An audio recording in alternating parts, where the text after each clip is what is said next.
ছাব্বিশে বাংলা বিধানসভা নির্বাচনে বিজেপিকে ঢেলে ভোট দিয়েছে রাজ্যের মহিলারা। উত্তর থেকে দক্ষিণ মহিলাদের সিংহভাগ ভোটই পদ্ম শিবিরের ঝুলিতে গেছে। তেমনি রাজ্যের মন্ত্রিসভায় অনেক মহিলাদের এনে এক অনন্য বার্তা দিল ভারতীয় জনতা পার্টি।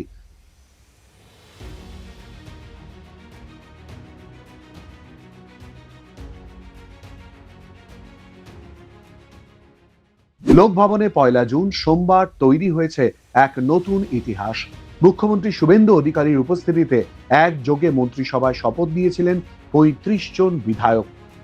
নতুন এই মন্ত্রিসভায় যেমন অভিজ্ঞতার ওপরে ভরসা রাখা হয়েছিল, তেমনি ছিল একাধিক চমক।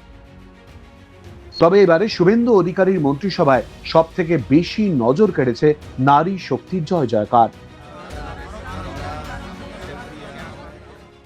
লোকভবনে ৬ জন মহিলা বিধায়ক মন্ত্রী হিসেবে শপথ নিয়েছেন, যার মধ্যে ৫ জন প্রতিমন্ত্রী ও ১ জন স্বাধীন দায়িত্বপ্রাপ্ত মন্ত্রী। ব্রিগেডে পুর ও নগরোন্নয়ন দফতরের মন্ত্রী হিসেবে শপথ নিয়েছেন অগ্নিমিত্রা পাল। প্রতিমন্ত্রী পদে শপথ নিয়েছেন কলিতা মাঝি, মৌমিতা বিশ্বাস মিশ্র, পূর্ণিমা চক্রবর্তী, গার্গী দাস ঘোষ, সুমনা সরকার। স্বাধীন দায়িত্বপ্রাপ্ত মন্ত্রী পদে শপথ নিয়েছেন মালতী রাভা রায়।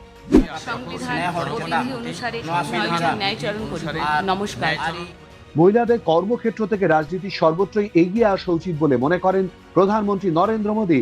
তাই বাংলার মন্ত্রিসভাতেও মহিলা বিধায়কদের গুরুত্ব দিয়েছেন বিজেপি সরকার। প্রশাসনে নারীদের এই বড় প্রতিনিধিত্ব আগামী দিনে রাজ্য তথা দেশের উন্নয়নে এক নতুন গতি আনবে বলেই মনে করছে রাজনৈতিক মহল।